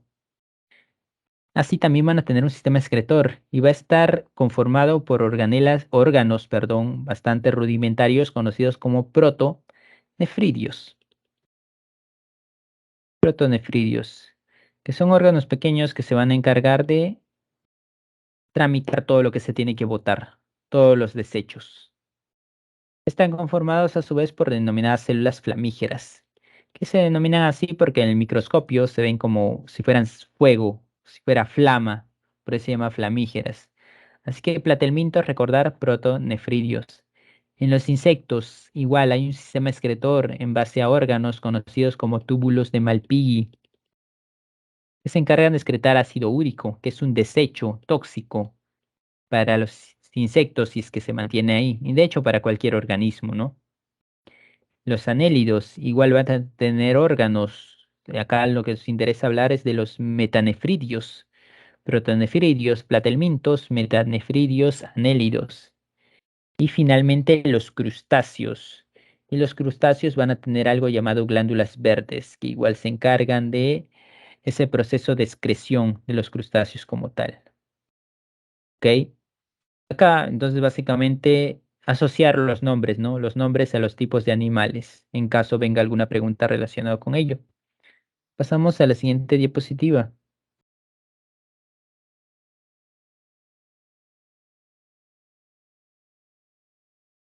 Excreción en peces, y acá hablando ya de vertebrados, acá se va a ver una separación entre lo que es agua dulce y lo que es agua marina. Es que los peces de agua marina se puede decir que viven en un ambiente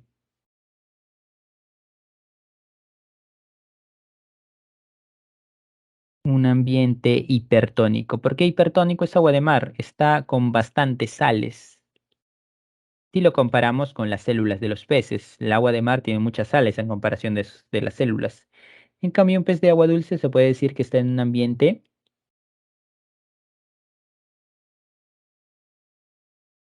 hipotónico.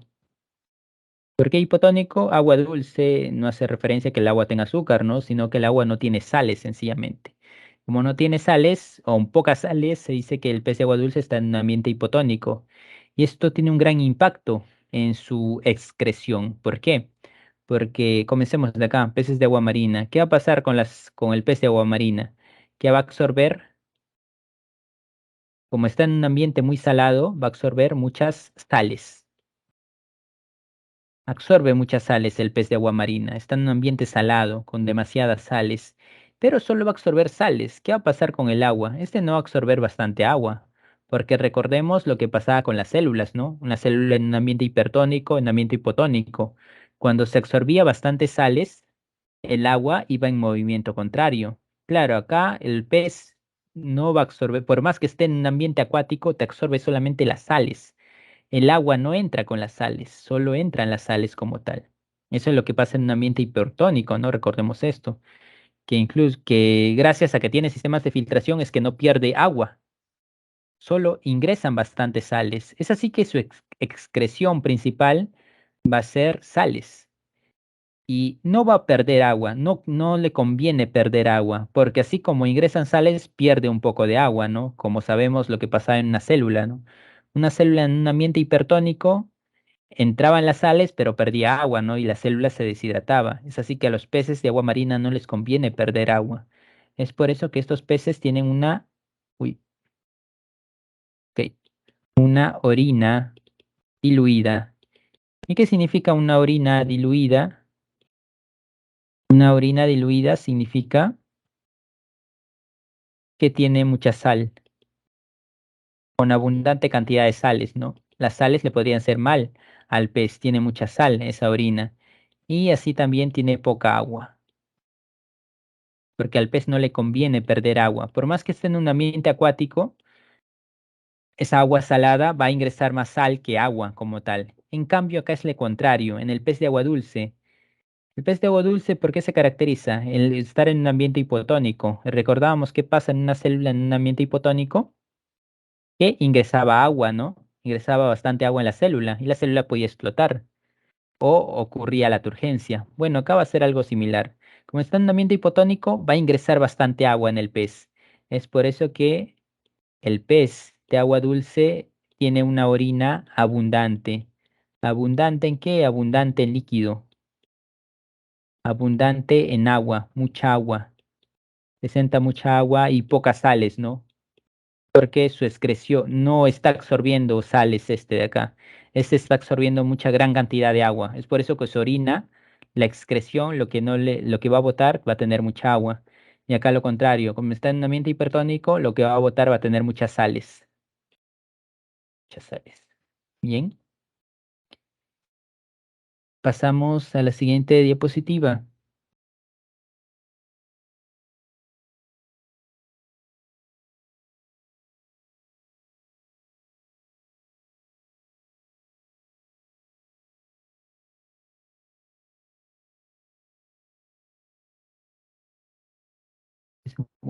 Pero en general no vemos. Excreción en anfibios. Y en anfibios, ¿qué sucede? Bueno, en anfibios acá ya vamos a hablar de riñones como tal, ¿no? Y estos van a ser un sistema excretor bastante similar a los mamíferos. Así que la explicación del sistema excretor y de las funciones de esto ya lo hablaremos ya en el ser humano. Pero tienen uno bastante similar en realidad. Pasamos a la siguiente diapositiva.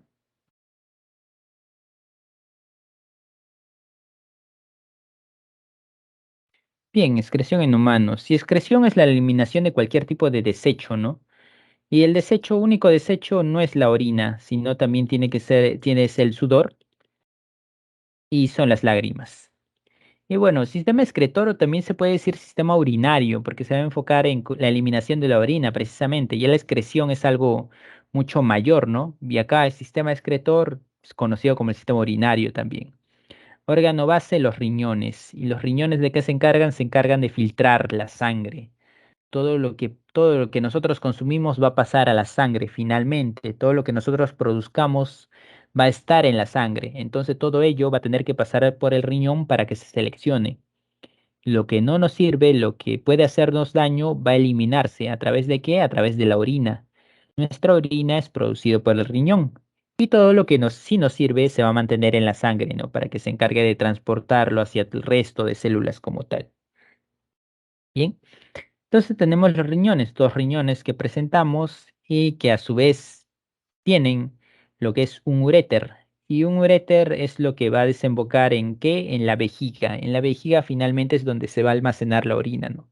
El riñón forma la orina, pero en la vejiga es donde se almacena. Al final, en la vejiga, a través de un conducto llamado uretra, va a llevarlo hacia dónde? Hacia simplemente hacia afuera, ¿no? Botando la orina a través de la uretra como tal. Bien. ¿Los riñones de qué se encargan entonces? Eliminar toxinas. ¿Y toxinas como cuáles? Por ejemplo, cuando se consume alcohol, alcohol etílico. Nuestro cuerpo es convertido y luego de esa conversión es que el riñón se encarga de eliminarlo. Así cuando se consume cualquier fármaco, también el riñón se encarga de eliminarlo. Cierto desecho de fármacos, cierto desecho de cosas que nosotros no absorbemos como tal. El riñón se encarga de eliminarlo a través de la orina. Desechos metabólicos como cuáles, sobre todo desechos metabólicos como la urea. Y nuestra orina, la orina de mamíferos, en realidad tiene abundante urea, que es un compuesto nitrogenado, que tiene nitrógeno. Cuando nosotros trabajamos en eso de que es en lo que tiene que ver la síntesis de aminoácidos que tienen nitrógeno, es que se va a producir lo que es el amoníaco. Y el amoníaco, si lo presentamos en grandes cantidades, puede llegar hasta ser tóxico para nosotros. Es por eso que el amoníaco es transformado a urea en lo que son los mamíferos, para que sea un desecho ya más trabajable, no algo que sencillamente podamos botar. En cambio, en aves es transformado en ácido úrico. Y esta urea o ácido úrico es donde viene el olor característico de la orina, ¿no? También el exceso de iones. Exceso de iones se refiere también al exceso de sales. Y es que cuando nosotros consumimos bastantes sales, estas van a pasar, tienen que pasar irremediablemente por el riñón. Y ahí está uno de los problemas más frecuentes que se da, que son los cálculos renales, que es producto del consumo excesivo de qué? Consumo excesivo de sales sobre todo, ¿no? Cuando uno consume excesivamente sales y no se controla, estas poco a poco van acumulándose en el riñón y eso se le denomina cálculos renales, que son pequeñas piedritas que se acumulan y bueno, como no es algo líquido, no es fácil que se eliminen y poco a poco van acumulándose. Es por eso que una persona con cálculos renales tiene que consumir abundante líquido y no abusar de qué cosa, por ejemplo, no abusar bueno, de todo en realidad tiene sal, ¿no? Sobre todo la comida chatarra, de los snacks, de las gaseosas, que si bien tienes y eso poco a poco contribuye a lo que son los cálculos renales, que es bastante habitual en estos tiempos por la mala dieta que se practica, ¿no? Al final los cálculos renales van a tener que salir de tus riñones y el uréter no es que se tenga un grosor muy ancho y sobre todo en varones, al final va a almacenarse en la vejiga y te va a tener que salir por la uretra. Y no es, y como el conducto ahí es más largo, no es que sea algo tan agradable que los cálculos renales tengan que salir por ahí. Así que hay que tener bastante cuidado con ello. Pasamos a la siguiente diapositiva.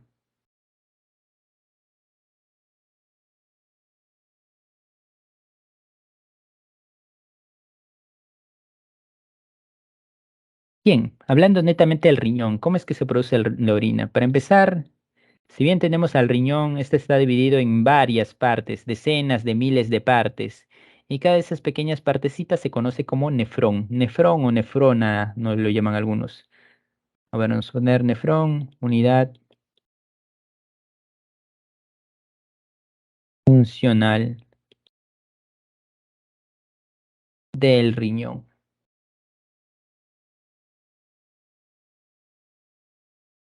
Bueno, ¿qué tenemos acá? Este es el riñón, ¿no? El riñón unido por el uréter a la vejiga y la vejiga sale de la uretra. Y bueno, el riñón tiene varias partecitas. Acá está fragmentado en decenas de miles de partes. Cada una de ellas es el nefrón. Acá tenemos una de esas partes, ¿no? ¿Por qué está compuesta el nefrón? Y bueno, el nefrón está compuesto por algo llamado glomérulo, por algo llamado cápsula de Bowman, los túbulos contorneados, y acá los mostramos. Al final todo va a desencadenar en un tubo colector. Y acá se van a depositar todos los desechos. Ahora son decenas de miles de tubos colectores que donde van a desencajar en lo que es, desembocar en lo que es el uréter, ¿no? Y a partir de acá se va a ir almacenando la orina en la vejiga. Ahora veamos acá, que acá sí ya se muestran los nombres como tal. Bueno, este es el nefrón también, pero el nefrón ya mejor graficado, ¿no? Todo comienza con ¿qué? Con el glomérulo. Bueno, el glomérulo va a limitar con qué cosa? Va a limitar con lo que son las arterias, la arteria renal, que es la arteria que se encarga de llevar sangre hacia el riñón. La cuestión es que esta arteria renal va a ir pasándole la sangre al riñón. ¿Qué tipo de sangre? Toda la sangre en realidad. Toda la sangre líquida, conocida también como plasma, va a pasar por la cápsula de Bowman. Plasma, que es la parte líquida de la sangre. Es decir, células no van a pasar por la cápsula de Bowman. Lo único que va a pasar es plasma. ¿Y el plasma qué contiene? Contiene agua, contiene sales, contiene proteínas, compuestos pequeños. Una célula eritrocito no va a pasar por acá. Ni linfocitos, ni plaquetas. Todo pasa, todo comienza por la cápsula de Bowman. Perdón, por el glomérulo, que me había olvidado. Todo comienza con el glomérulo como tal, el glomérulo. Y el glomérulo es esto de acá, ¿no? El glomérulo es la que va a limitar con la arteria. Vamos a poner acá, arteria renal.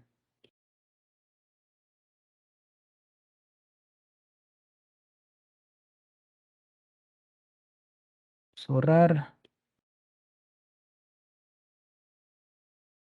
arteria renal. Y luego de eso, ¿qué sigue?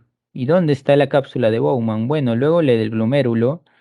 Está acá nada más la cápsula de Bowman, que es una especie, que es lo que se encuentra por debajo, por decirlo así, al costado del glomérulo, ¿no? El glomérulo va a encargarse de filtrar toda la sangre. ¿Y la sangre a dónde va a pasar? Va a pasar inmediatamente a la cápsula de Bowman. Así que la función del glomérulo es la de filtración. Ese inicia la filtración. Inicia la filtración. Inicia con la filtración como tal.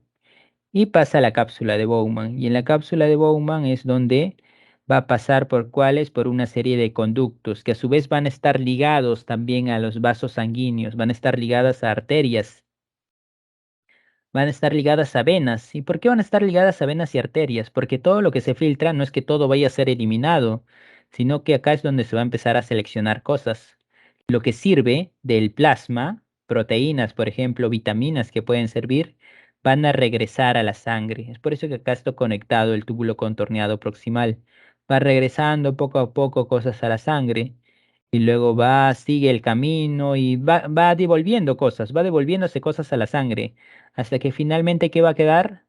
Va a quedar lo que nos sirve, va a quedar las toxinas, va a quedar la urea, va a quedar el líquido, el exceso de líquido. Y eso va a pasar por un tubo final, que es el tubo colector, ¿no? Y el tubo colector, ¿hacia dónde lo va a llevar? Va a llevarlo hacia lo que es el uréter. Y del uréter lo va a depositar en la vejiga, ¿no? Y así decenas de miles de estas cosas es que van a estar formando la orina.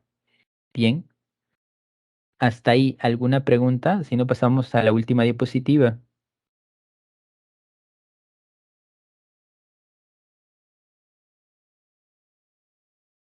Ok, pasamos a la última diapositiva, que es la formación de la orina como tal. Y bueno, este gráfico es más detallado, el de acá. El glomérulo, ¿no? El glomérulo es el que inicia la filtración. Por ahí, por el glomérulo es donde va a pasar toda la sangre. Y va a ir, toda la sangre, no, perdón, el plasma, ¿no? Y el plasma va a ser depositado ¿en dónde? Va a ser depositado en el cápsulo de Bowman. Y no es que toda la sangre vaya a pasar por este pequeño nefrón, ¿no? Por algo se tienen decenas de miles de nefrones, para que entre ellos poco a poco se encarguen del filtrado total de la sangre. Y por algo tenemos dos riñones también. O sea, gran cantidad de nefrones para que se filtre la sangre como tal. pasa lo que es el cápsula de Bowman y todo el plasma va a pasar por acá, pero hay cosas que sirven, ¿no? Es así que esas cosas que sirven tienen que ser reabsorbidas. ¿Hacia dónde? Hacia las arterias. En este caso es una arteriola, ¿no? La arteria pequeñita. Es reabsorbido hacia las arterias. Y se empiezan a reabsorber cosas, se empiezan a reabsorber cosas, que la letra R, y finalmente quedan, ¿qué termina quedando? Termina quedando lo que no nos sirve, terminan quedando los desechos tóxicos. Y eso es lo que finalmente se va a excretar. ¿Excretar hacia dónde? A través del uréter se va a excretar. Y en conjunto, todos esos pequeños líquidos que van a ir surgiendo es lo que va a conformar la orina como tal. Y acá vemos, ¿no? Las cosas que se van secretando, ¿no? Como cuáles, que se van devolviendo, como el potasio, por ejemplo, iones de potasio, iones de sodio, iones de cloro. Y acá también vemos aminoácidos, glucosa que se va devolviendo. Claro, si hay un exceso de alguno de ellos, eso se va a depositar en la orina. Es por eso que los diabéticos tienen en su orina glucosa, abundante glucosa. ¿Por qué? Porque la sangre no puede tener mucha glucosa. Es por eso que lo bota a través de la orina. Y eso es un indicio de que la persona presenta diabetes, si tiene glucosa en la orina. Y lo mismo con otros tipos de sustancias, ¿no? Es por eso que una de las pruebas principales que se realiza en una persona es la orina, porque si en la orina hay un exceso de algo que no debería haber, significa que en la sangre hay ese exceso. El ejemplo, la glucosa, ¿no? O alguna de estas sales, etcétera, ¿no? Cabe recalcar que este tipo de formación de la orina lo regula una hormona. ¿Qué hormona? La hormona conocida como antidiurética. Antidiurética. Y si esa hormona empieza a fallar, es ahí donde se empieza a formar gran cantidad de orina, por ejemplo, se libera gran cantidad de orina. Está relacionada con el agua que presenta la orina, sobre todo, ¿no? Así que recordemos, la hormona antidiurética es la que conforma la formación de la orina. Cuando uno consume etanol, por ejemplo, o alcohol etílico, es cuando esta hormona antidiurética empieza a fallar. Es por eso que uno no controla y empieza a perder bastante líquido, porque esta hormona antidiurética causa que pierdas bastante líquido como tal. Bien, hasta ahí hay alguna pregunta. Si no, finalizamos con la clase y pasamos a las claves.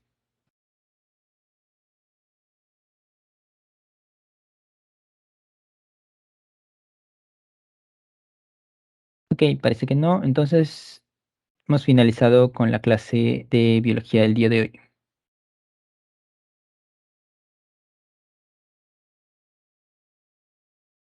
Pasamos a ver las claves entonces. A ver, pregunta uno. Dos alumnos se encontraban estudiando el tema sobre la circulación en animales. Uno de ellos afirmó que todos los animales presentan sistema circulatorio, el cual puede ser abierto o cerrado. Su compañero, sin embargo, le dijo que había un error, ya que, ¿cuál es el error en esta asunción? ¿Cuál es la respuesta en la pregunta uno? A ver.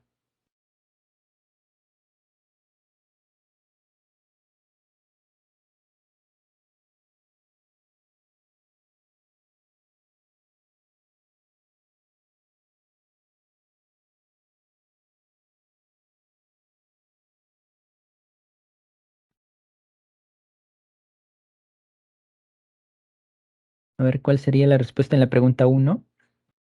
Todos los animales presentan sistema circulatorio, ¿eso es cierto?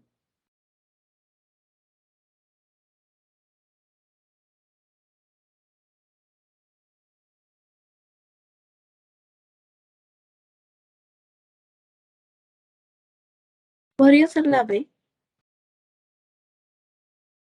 Sí, la B en realidad.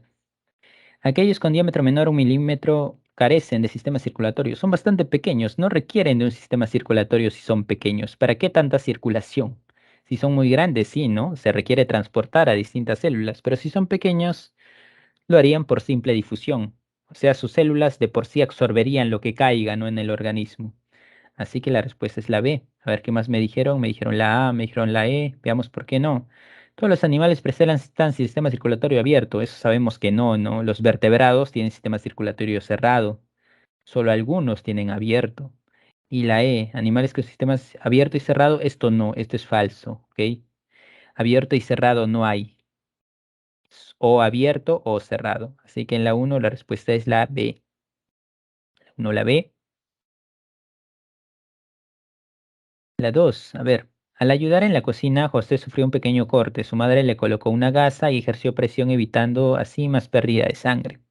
Después de un par de horas, José, curioso, quiso ver su herida y notó que ya no tenía sangrado. ¿Cuál es las siguientes afirmaciones está directamente relacionada con el cese de la hemorragia?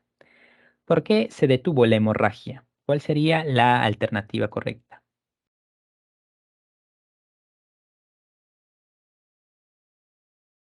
La B.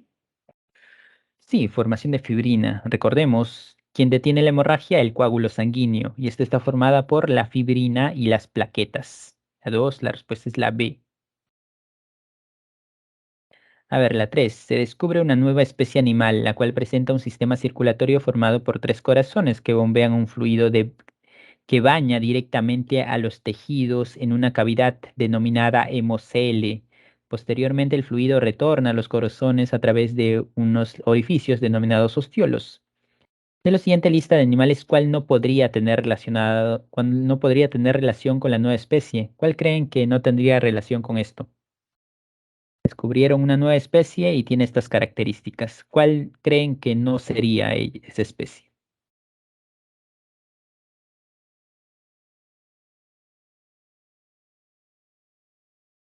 Es una pregunta más de inferencia, ¿no? Fácilmente te podrían decir cuál de estas especies no tiene sistema circulatorio abierto o cerrado, ¿no? Y eso lo haría mucho más fácil, pero en ese caso se tiene que pensar un poco más. ¿Cuál creen que no sería?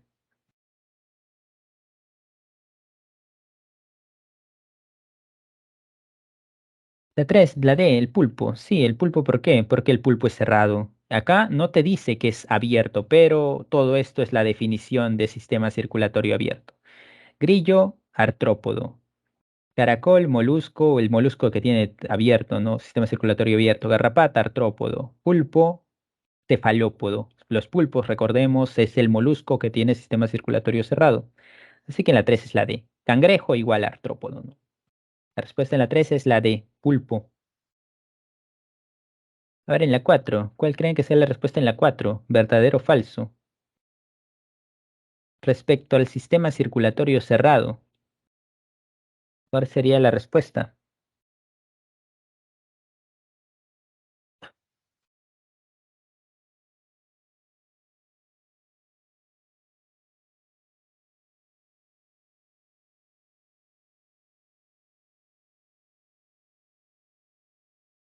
Tienen un mayor control de la distribución de la hemolinfa.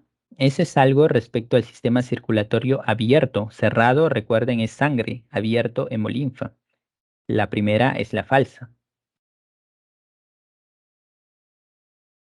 El fluido bombeado por el corazón está confinado a vasos, sí, vasos sanguíneos. Confinado, encerrado, por eso se llama cerrado. Verdadero. Todos los animales con circulación cerrada tienen un corazón y esto es falso. El pulpo tiene circulación cerrada y tiene tres corazones. ¿Los vertebrados presentan sistema circulatorio cerrado? Sí, todos los vertebrados sin excepción tienen sistema circulatorio cerrado. La 4 es la A. 4 la A, 4A. A ver, la 5. ¿Cuál sería la respuesta? Adriana observa al microscopio cortes histológicos de vasos sanguíneos. Él centra su atención en aquellos que presentan una pared muscular gruesa, un diámetro pequeño y con abundante tejido elástico. Se puede deducir que Adriano logró interesarse en... ¿Cuál sería la respuesta? ¿Qué tipo de vaso Las sanguíneo arterias. estaría hablando? Sí, las arterias. ¿Por qué las arterias? Diámetro pequeño. Es por eso las arterias, diámetro pequeño. Las arterias, recuerden, son más pequeñas en diámetro que las venas. Capilares no tienen pared muscular, no tienen tejido muscular. Así que en la 5 es la E, arterias. A ver, en la 6 es el vaso sanguíneo que está conectado al ventrículo derecho del corazón y que transporta la sangre desoxigenada a los pulmones. ¿Cuál sería la respuesta en la 6?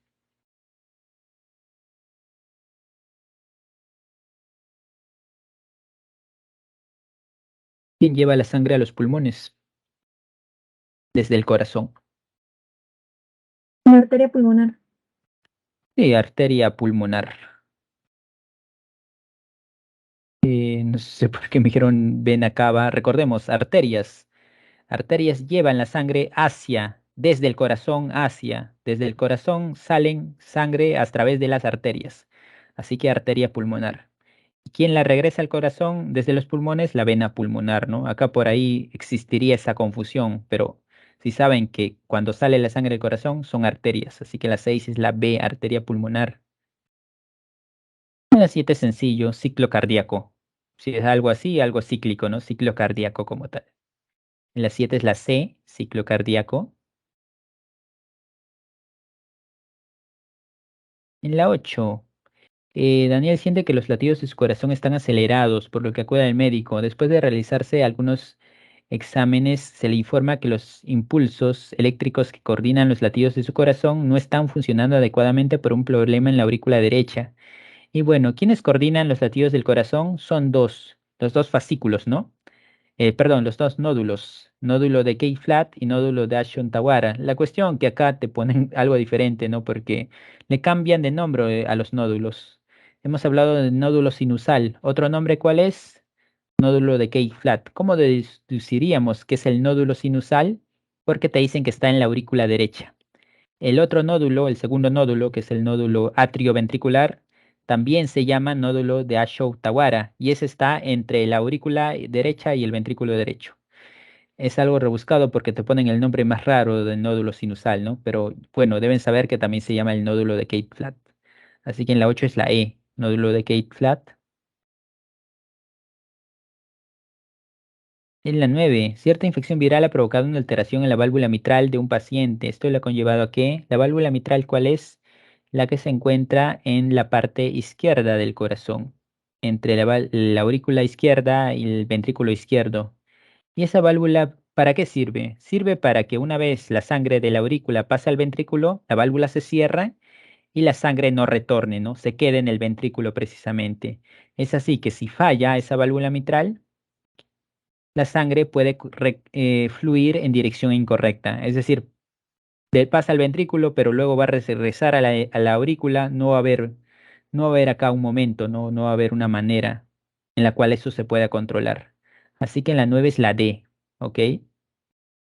9 la D, si falla la válvula mitral, la sangre va a pasar de aurícula a ventrículo, no se va a controlar eso de ninguna manera. La 9 la D. La 10.